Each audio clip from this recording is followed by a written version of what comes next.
বাস্তুশাস্ত্ৰৰ মূল আধাৰ হৈছে পঞ্চভূত অগ্নি, বায়ু, জল, পৃথিৱী আৰু আকাশ। প্ৰতিটো তত্ত্বৰ পৰিৱৰ্তনৰ ওপৰত মানুহৰ জীৱন গভীৰভাৱে সংলগ্ন হৈ আছে। প্ৰকৃতিৰ পঞ্চভূতৰ অৱস্থানগত দিশৰ ওপৰত ভিত্তি কৰি বাস্তুশাস্ত্ৰৰ মূল নীতিসমূহ নিৰ্ণয় কৰা হৈছে। সূৰ্যৰ পোহৰ, তাপ, কস্মিক ৰশ্মি, বতাহৰ দিশ, পৃথিৱীৰ চুম্বকীয় শক্তি, অন্যান্য গ্ৰহ আৰু পৃথিৱীৰ মাজৰ আকৰ্ষণ।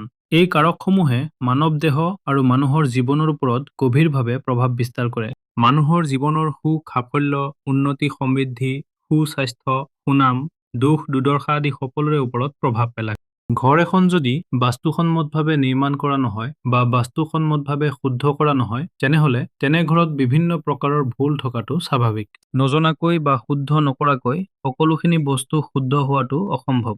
বাস্তুশাস্ত্ৰ প্ৰয়োগ নকৰাকৈ খুব বেছি এটা বা দুটা মূল উপাদান শুদ্ধ হ'ব পাৰে, তাতোকৈ বেছি নহয়। আৰু এয়া একমাত্ৰ সম্ভৱ পুণ্য থকা মানুহৰ ক্ষেত্ৰতহে। সেয়েহে আমাক জীৱনত পুণ্য লাগে। এখন ঘৰত সৰু-সুৰা বহুখিনি বাস্তুদোষ থাকে বা থাকিব পাৰে, যিখিনিয়ে যিকোনো এটা পৰিয়ালৰ বিভিন্ন কাম-কাজত বাধাৰ সৃষ্টি কৰে। প্ৰতিঘৰ মানুহৰ ঘৰত হৈ থকা কেইটামান ভুল এই আলোচনাত আলোকপাত কৰা হৈছে। যিকেইটা ভুলে একমাত্ৰ আপোনাৰ প্ৰতিজন সদস্যৰ জীৱনৰ বাটত আগবঢ়াৰ ক্ষেত্ৰত হেঙাৰ ৰূপে দেখা দিয়ে। প্ৰথমতে, যদি আপোনাৰ ঘৰত চিছা বা আইনা ভাগি থকা অৱস্থাত আছে, তেন্তে ই আপোনাৰ হ'বলগীয়া কামো নোহোৱা কৰি পেলায়। প্ৰতিঘৰ মানুহৰ ঘৰতেই কম বেছি পৰিমাণে চিছা বা আইনা থাকে। সেয়া আপুনি মুখ চোৱা দাপোনো হ'ব পাৰে বা আপোনাৰ ঘৰৰ খিৰিকী আৰু অন্যান্য স্থানত লাগি থকা চিছাও হ'ব পাৰে।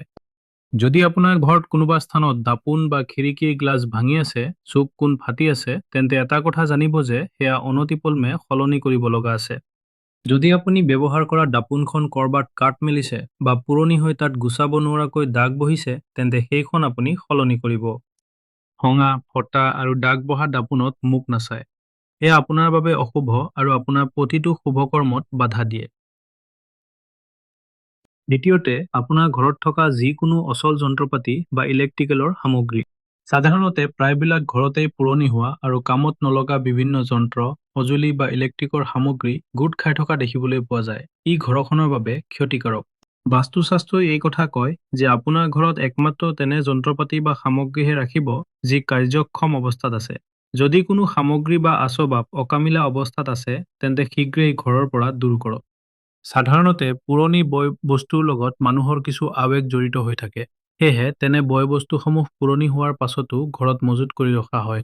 যদি এনে পুৰণি সামগ্ৰী ৰাখিব বিচাৰে, তেন্তে তাক মেৰামতি কৰি সম্পূৰ্ণ কাৰ্যক্ষম কৰিহে ৰাখিব। অন্যথা তাক আপোনাৰ ঘৰৰ পৰা বিদায় দিব। তৃতীয়তে, আপোনাৰ ঘৰৰ গুদাম ঘৰত কি বস্তু ৰাখিবা। বেছিভাগ মানুহৰ ঘৰতেই বস্তু ৰাখিবৰ বাবে সৰুকে হ'লেও এটা গুদাম ঘৰ থাকে। সাধাৰণতে গুদাম ঘৰত প্ৰয়োজন নোহোৱা বা ভৱিষ্যতে প্ৰয়োজন হ'ব পৰা বয়-বস্তুসমূহ মজুত কৰি ৰখা হয়। এটা কথা বিশেষভাৱে মন কৰিব যে আপোনাৰ গুদাম ঘৰত কোনো ধৰণৰ অচল, অকামিলা, বেয়া হোৱা, কামত নলগা, ভগা-ছিগা বয়-বস্তু বা সা-সামগ্ৰী নাৰাখিব। গুদাম ঘৰত সেইবিলাক বস্তুহে ৰাখিব যাক আপুনি ভৱিষ্যতৰ সময়ত ব্যৱহাৰ কৰিব আৰু যি সামগ্ৰী ব্যৱহাৰৰ সম্পূৰ্ণ উপযোগী হৈ আছে। ইয়াৰ বাহিৰে অন্যান্য সামগ্ৰী গুদাম ঘৰত নাৰাখিব।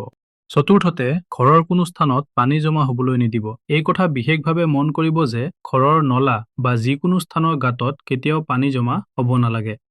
পানীৰ ধৰ্মই হৈছে বৈ যোৱা। পানী যেতিয়া গোট খায়, তেতিয়া পানী ঘোলা হয়। বিশেষকৈ ঘৰৰ নলা-নৰ্দমাত পানী গোট খোৱা দেখা যায়। ই ঘৰখনৰ বাবে ক্ষতিকাৰক। এক নিৰ্দিষ্ট সময়ৰ অন্তৰালত আপোনাৰ ঘৰৰ নলা আৰু নৰ্দমা পৰিষ্কাৰ কৰি ৰাখিবা, যাতে তাত পানী জমা নহয় আৰু সেই নলাইদি পানী আপোনাৰ ঘৰৰ পৰা বাহিৰলৈ অনায়াসে ওলাই যাব পাৰে।